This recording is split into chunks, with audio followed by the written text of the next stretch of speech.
pretty naturally, kind of just through story sessions of just like, oh, what if this? And then I would like run behind a door and be like, what if he did something like that? I'm Russ Milheim from The Direct. Thank you guys all for talking to me today about the movie. Yeah, thank you. I really enjoyed it, so congratulations on it first and foremost. Thank you so much. I have an interesting angle to start with, because one of the things I noticed first and foremost was that it really surprised me how the movie tackles a genre kind of fairly untouched by Pixar, which is horror, because it's all throughout the movie. There are several notable scenes. Can you just talk about the choices to really lean into those moments, you know, why you chose to do so, and some inspirations that you took? Yeah. Yeah, I mean, it just seemed like a really fun opportunity to mix it up a little bit, because we had to cut back like now and then to Earth and see what Olga was doing with this clone version of Elio that was sent to replace him. And we knew that, you know, slowly through living with the clone, Olga was going to kind of come to some realization, you know, that this wasn't her Elio, that maybe she was a good mother figure after all, that she did notice and pay attention to all the little details about Elio, that she missed those details that she used to complain about. But how do we do it in a way that's kind of like a little bit unexpected, a little bit surprising? And both me and Maddie are sci-fi horror fans. You know, we love our John Carpenter, we love our Ridley Scott. And it was just a fun. Yeah. They came pretty naturally, kind of just through story sessions of just like, oh, what if this? And then I would like run behind a door and be like, what if he did something like that? I remember vividly the moment that scene was thumbnailed for the first time. This sort of creepy scene where the clone is like breaking into a military base. Anyway, yeah, that was super fun to work on. Yeah. And it's fun all the way through. Every department has a blast working on a scene like that. Yeah. I always like to be a little bit scared too. Like it's like fun to be a little bit scared. Like I love Tim Burton movies as a kid growing up, and even now. And there is just something really fun about that. And it's a new emotion. Like I know like Pixar movies make you laugh or they make you cry, but I think we can also get other reactions out of our audiences too. Yeah. Now, I also want to ask about just going back and rewatching that first teaser. It showcases a very different movie than what the final product ends up being. Yeah. So can you guys talk about what some of those big changes were at the end of the day, and then why you chose that this was the direction you needed to shift into for the better realized story that you guys brought to the screen? Yeah, I think that, you know, Adrian Molino is the first director on the film, and Maddie and I worked with him on Coco. And the film, obviously, we get delayed because of the actor strike and everything. But at that point, it was more of a traditional abduction, right? And that seemed like a great idea, right? It was still a space idea.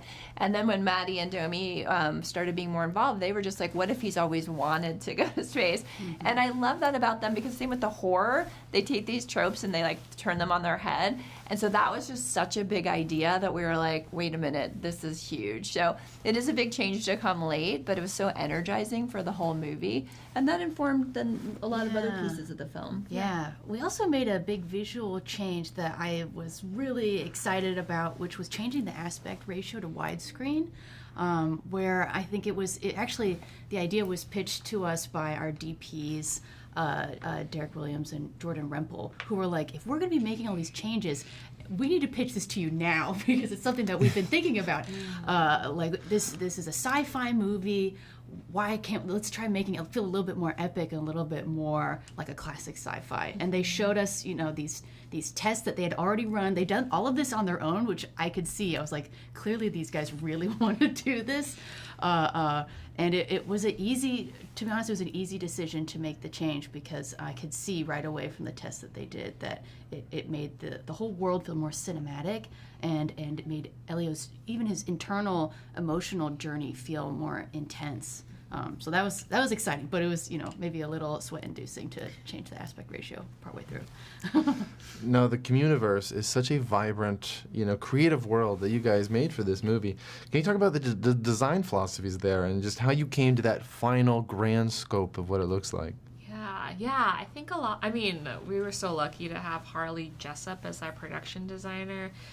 He was also the production designer for Coco and Ratatouille, and he's just known for like just really, really immersive world building. He does a ton of research, and he really wanted to challenge himself and challenge the art team to create a sci-fi world that we've never seen before.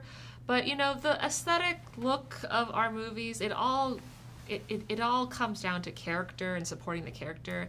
And since this is a wish fulfillment movie, since this is a story about a boy that wants to get abducted, that has his wish come true, and he arrives at the most magical, like, utopic place ever, we had that in mind as we were designing and lighting and creating the world of the Communiverse, that it should feel like the opposite of his life on Earth. Mm-hmm. If Earth is, like we're shooting things like very like symmetrically, and there's like hard edges and kind of like a desaturated color palette, then the space and the Communiverse is the opposite of that. It's an explosion of color, of light, of organic soft shapes, of like, stained glass kind of like textures and materials, and aliens of all different shapes and sizes. Elio, who's like kind of othered on Earth for being this dorky kid, and he has like an eye patch. Like on the Communiverse, like there's aliens with no eyes, there's aliens with 3 eyes or 1 eye. So just kind of like designing it through his point of view. Yeah.